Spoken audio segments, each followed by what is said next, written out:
প্রিয় দর্শক, স্বচ্ছতা ও জবাবদিহিতার মধ্য দিয়ে সুশাসন প্রতিষ্ঠার ব্রত নিয়ে আয়োজিত তথ্যভিত্তিক সচিত্র প্রতিবেদনমূলক অনুষ্ঠান শেষ কোথায় এর পক্ষ থেকে আমি সৈয়দ মাহমুদুল ইলা আপনাদের জানাই সাদর আমন্ত্রণ।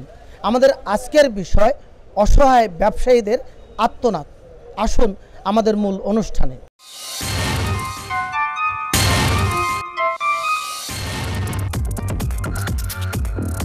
প্রিয় দর্শক, আমরা এই মুহূর্তে অবস্থান করছি মোহাম্মদপুরে 7 মসজিদ সুপার মার্কেটে। এই মার্কেটের মালিকের নাম সিরাজউদ্দিন আহমেদ। তিনি তার নিজের স্বার্থের জন্য সরকার কর্তৃক অনুমোদন পেয়েছিল 3 তলা পর্যন্ত করার। এই নির্মাণকৃত ইমারত 160টি পিলারের উপর, সেই 160টি পিলারের উপর নির্মিত 3 তলা মার্কেটের যেখানে অনুমোদন ছিল, সেই মার্কেটের উপর তিনি যখন 7 তলা করেন এবং একটি পিলার শাবল দিয়ে গোতায় ভেঙে সে বলেন যে এই বিল্ডিংটি, ইমারতটি ফাটল ধরেছে। সেই সময় এই পিলারটি যখন শাবল দিয়ে ভাঙা হচ্ছিল, তার যে প্রত্যক্ষদর্শী, আমরা তার সাথে কথা বলছি। কি নাম আপনার? আমার নাম মোহাম্মদ হোসেন। এই মার্কেটের নাম কি? 7 মসজিদ সুপার মার্কেট। আচ্ছা, এই পিলারগুলো কিভাবে ভাঙতেছিল আপনি জানেন? এটা গত 26 নাকি 25 তারিখে গত রাত 1-1:30টার সময় আমরা হঠাৎ করে কিছু শব্দ পাই। তো আমরা ওই শব্দটা কিসে আসে আমরা দেখি একটু। তো আমরা গেটের বাইরে যাই, সেখানে প্রায় 10 থেকে 15 জন যুবক দাঁড়িয়ে আছে, কিন্তু ওরা পিঠে হামল দিচ্ছে, পিঠে ভাঙতে আছে। এটা আমরা একটু শব্দ পাইছি। তো আমরা নিজেদের নিরাপত্তার জন্য আমরা ওখান থেকে ভয়তে বাইরে নাই, আমরা ওইভাবে দেখে চুপ করে বসে আছি। আপনি কি কোথায় থাকেন? আমি ফ্যাশন লিমিটেড অফিস সহকারী, গার্মেন্টসে। জি। এই যে যিনি এই সাক্ষী দিচ্ছেন, তিনি এই 3 তলাতে একটি গার্মেন্টস ফ্যাক্টরি আছে, সেই গার্মেন্টস ফ্যাক্টরিতে সে দায়িত্বে ছিলেন এবং রাতে যখন শব্দ হচ্ছিল তখন তাদেরা স্বভাবতই, যেহেতু তাদের একটা শিল্প প্রতিষ্ঠান এখানে আছে, তারা বেরিয়ে এসে তারা দেখতে পায় কতটুক নিচু মনের মানুষ হলে এই ধরনের কাজ করে এখানকার প্রায় 150 পরিবার যারা দোকান আছে, তাদের এই মার্কেটে তারা পজিশন নিয়েছে 99 বছরের জন্য, তাদেরকে সমূলে ধ্বংস করার জন্য একটি পরিকল্পনা সে এঁটে বসেছে। আমরা যখন সচিত্র প্রতিবেদন সংগ্রহ করতে আসি তখন তাদের আর্তনাদ, তাদের চিৎকার আমরা শুনতে পাই। আসুন সে বিষয়গুলো আপনাদের সামনে তুলে ধরছি। প্রিয় দর্শক, আমরা এই মুহূর্তে অবস্থান করছি 7 মসজিদ সুপার মার্কেটের 2য় তলাতে। এই যে আপনারা দেখতে পাচ্ছেন যে এই বিশাল শিল্প প্রতিষ্ঠান, বাংলাদেশের সবচেয়ে বড় আয়, যে 75% আয় এই গার্মেন্টস শিল্প দিয়ে আসছে সরকারকে। একটি দেশের 100 ভাগের 75 অংশ যে সকল প্রতিষ্ঠান দিয়ে থাকে, সেই সকল প্রতিষ্ঠান ধ্বংসের কিছু চক্র আজকে আমরা দেখতে পাচ্ছি লিপ্ত হয়ে দাঁড়িয়েছে। এই প্রতিষ্ঠানটি যখন করা হয়েছে তখন এই 2 তলা এবং 3 তলা মিলে এই প্রতিষ্ঠানের মালিক ভাড়া নিয়েছিলেন। কতদিনের জন্য নিয়েছেন, কি অবস্থা নিয়েছেন, আমরা সে ব্যাপারে এই প্রতিষ্ঠানের মালিকের সাথে কথা বলছি। আপনি এই প্রতিষ্ঠান করার জন্য কত সালে এই 2টি ফ্লোর 2 তলা এবং 3 তলা ভাড়া নেন? 84। জি। কত বছরের চুক্তিতে আপনি নিয়েছেন? 5 বছর পর পর রিনিউ হয় এটা। এখন সর্বশেষ আপনার তারিখ কতদিন আছে? 2019 সাল পর্যন্ত আমাদের এগ্রিমেন্ট আছে। তা আমরা আজকে দেখতে পাচ্ছি যে আপনার এই প্রতিষ্ঠানটি বন্ধ, এর কারণটা কি? এর মেন কারণটা বাড়ির মালিক, ল্যান্ডলর্ড, আজকে থেকে 2 বছর আগে এইটা বন্ধ করার জন্য উনি পায়তারা করছে। উনি আমাদেরটা নোটিশ দিছে, পেপারে দিছে, ওনার সাথে আলাপ হয়েছে। আলাপের পরিপ্রেক্ষিতে কিছুদিন চুপচাপ ছিল, মোটামুটি আমরা চালাইছি। যখন নাকি রানা প্লাজা যখন যেদিনকে ভাঙা পড়লো, ওই দিনই রাত্রে, ওই পরদিন রাত্রে আর কি, উনি এই উত্তর সাইডের 3 তলার একটা পিলারের মধ্যে কিছু কোপাইয়া রাত্রে ভাঙছে পরে এটা সাক্ষ্য প্রমাণ সব কিছু আছে। তারপরে সকালে 7টা 7:30 আইসা, আমরা তো 8টার মধ্যে নর্মালি খুলি, উনি 7টা 7:30 আইসা, যেমন প্রশাসনের লোক, পুলিশ টুলিশ আছে, ওনার কিছু লোক আছে, দিয়া সমস্ত গেট বন্ধ করে দিচ্ছে, আমার লোক আর ঢুকতে দেয় না এখানে। আজকে এই যে আমরা প্রতিষ্ঠানটি বন্ধ দেখতে পাচ্ছি, আপনার কি কোনো অর্ডার নেই? আমাদের অর্ডার আছে, দেখেন ওইদিকে সমস্ত কাপড় টেবিলে যেভাবে সাজানো ছিল, যেভাবে আছে ওইভাবে আছে। প্রতিনিয়ত বাইরে আসতেছে, কবে আমরা খুলবো কিছুই করতে পারতেছি না আমরা। আপনাদের এখন সর্বশেষ চিন্তা ভাবনা কি, বা কি আপনার করতে চাচ্ছেন? আমরা এটাই করতে চাচ্ছি যে বইয়ের যে সার্টিফিকেটটা দিছে আমাদের, আমরা 3 তলা তৈরি বৈধ যে অংশটা আছে, আমরা এখানে বৈধ জায়গায় আছি, বৈধ জায়গাটা রাখা অবৈধটা ভাঙিয়ে দিয়ে যাতে আমরা এখানে আমি 19 সাল পর্যন্ত যাতে নাকি ব্যবসা বাণিজ্য করে যেতে পারি, আমি এতটুকু চাই এখন সরকারি। প্রিয় দর্শক, আমরা সংশ্লিষ্ট প্রশাসনের কাছে জোর দাবি জানাবো, যেহেতু আমাদের গার্মেন্টস শিল্প আমাদের দেশের একটি বড় অংশ তারা রেভিনিউ দিয়ে আসছে, এবং সেই সাথে এদেশের লক্ষ লক্ষ নয় কোটি কোটি শ্রমিক এই গার্মেন্টস শিল্পের সাথে জড়িত।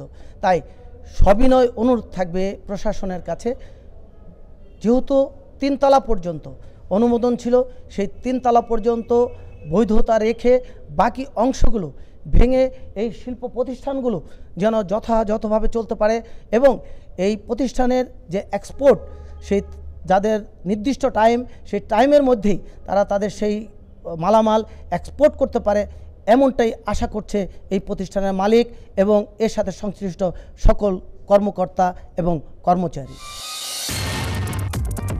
কথা বলছি বিজিএমের ভাইস প্রেসিডেন্ট মোহাম্মদ শহীদুল্লাহ আজিম সাহেবের সাথে। এই মার্কেটটা আপাতত যে বন্ধ, এর কারণটা কি?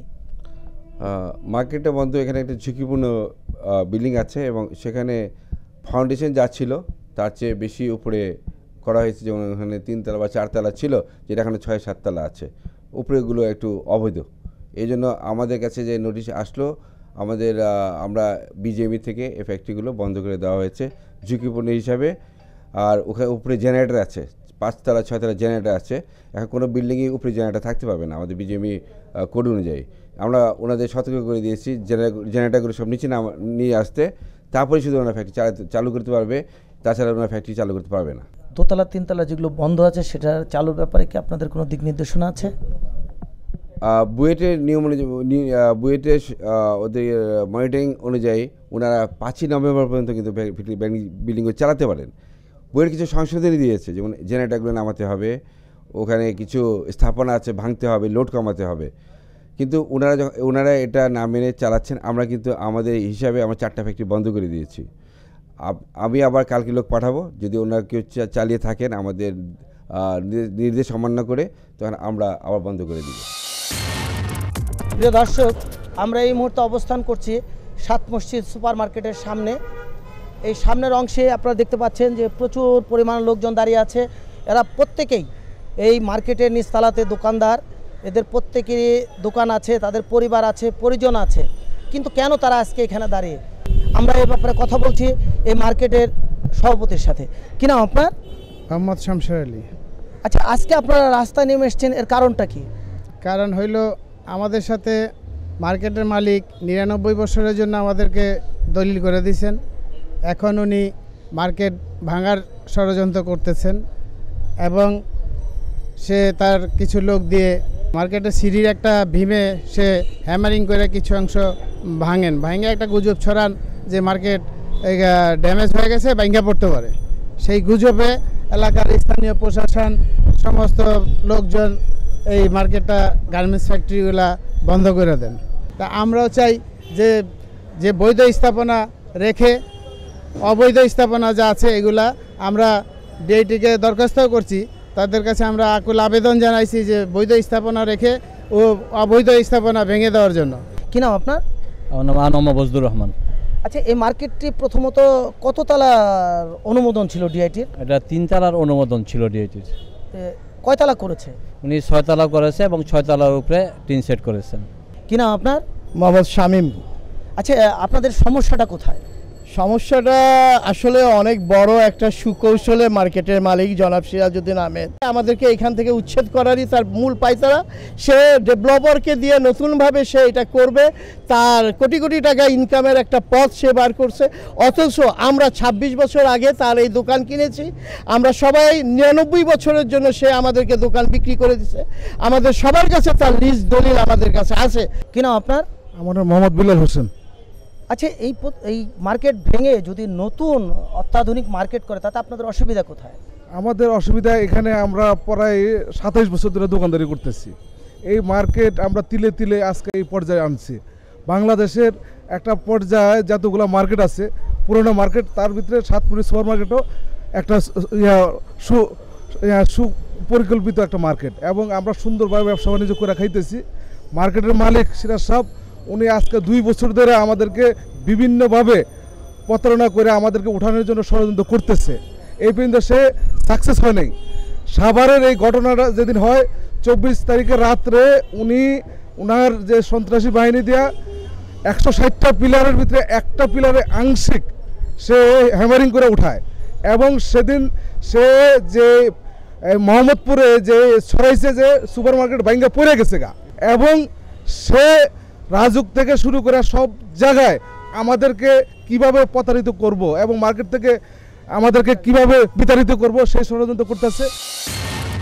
আজকে এখানে যে শত শত মালিক তাদের যে আকুতি, অবৈধ অংশগুলো ভেঙে ফেলে যেখানে অনুমোদন আছে সেই অংশগুলো রেখে তারা যেন তাদের পরিবার পরিজন নিয়ে বসবাস করতে পারে এবং ব্যবসা বাণিজ্য চালিয়ে যেতে পারে, সেই বিষয়টি রাজধানী উন্নয়ন কর্তৃপক্ষ অবশ্যই বিবেচনা করবেন এমনটি আশা রাখছেন তারা।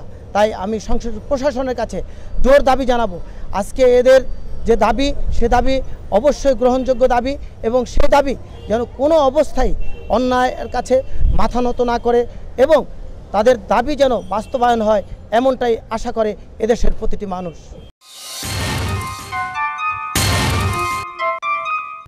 কথা বলছি রাজধানী উন্নয়ন কর্তৃপক্ষের সদস্য পরিকল্পনা শেখ আব্দুল মান্নান সাহেবের সাথে। আপনার রাজধানী উন্নয়ন কর্তৃপক্ষের নিয়ন্ত্রণাধীন মোহাম্মদপুরে ৭ মসজিদ সুপার মার্কেট নামে একটি মার্কেট আছে। সেই মার্কেটটি ইতিমধ্যেই আপনারা ভেঙে ফেলার একটি নির্দেশনা দিয়েছেন, এর কারণটা কি? এটি আসলে বিল্ডিংটি আমাদের রাজুক থেকে অনুমোদন নেওয়া ছিল ৩ তলা পর্যন্ত। পরবর্তীতে মালিক অবৈধভাবে অননুমোদিতভাবে আরও ৪ তলা সম্প্রসারণ করে, অর্থাৎ ৩ তলা বিল্ডিংটাকে মালিক এটা ৭ তলা নির্মাণ করে, যার কারণে আমরা এই বিল্ডিংটা আমাদের নকশার বাইরে নির্মাণ করে আমরা মনে করি যে বিল্ডিংটা ঝুঁকিপূর্ণ। তো সেই কারণেই আমরা এই মালিককে ইতিপূর্বে আমরা নোটিশও জারি করেছিলাম। তারপরে রানা প্লাজার যে সম্প্রতি যে দুর্ঘটনা ঘটেছে, এই ঘটনার পরে আমরা জানতে পারলাম যে এখানে বিল্ডিংয়ের উপরে অতিরিক্ত তালাগুলোতে কয়েকটি গার্মেন্টস ফ্যাক্টরি রয়েছে। তো সেই প্রেক্ষাপটে আমরা এটাকে ঝুঁকিপূর্ণ হিসেবে মনে করে তাদেরকে মালিকের বিরুদ্ধে আমরা মামলাও করেছি এই ডেভিয়েশন করার জন্য, এবং আমরা এই অতি সম্প্রতি আমরা মালিককে এই অবৈধ অংশটা অপসারণের জন্য আমরা নোটিশও জারি করেছিলাম, কিন্তু তিনি আমাদের নোটিশ জারির প্রেক্ষিতে কোনো কার্যক্রম গ্রহণ না করার আমরা আমাদের এখানে যে রাজুকের যে বিসি কমিটি আছে, সংশ্লিষ্ট বিসি কমিটি এই ভবনের নকশাটি বাতিল করেছে সম্প্রতি। আমরা জেনেছি যে এই মার্কেটের মালিক তিনি এই পুরো জায়গাটা ডেভেলপার প্রতিষ্ঠানের কাছে দিয়ে তিনি এই সকল ব্যক্তিদেরকে এখান থেকে ক্ষতিগ্রস্ত করতে চাচ্ছে, বা এই ধরনের যদি কোনো সিদ্ধান্ত গ্রহণ করা হয় সেক্ষেত্রে রাজধানী উন্নয়ন কর্তৃপক্ষের করণীয় কিছু আছে কিনা? এখানে একটি বিষয় হচ্ছে যে জমির মালিকানা একটি বিষয় গুরুত্বপূর্ণ। জমির মালিকানাটা যারা আপনি যেটা বললেন যে দোকান মালিকগণ এই দোকানগুলি ক্রয় করেছে,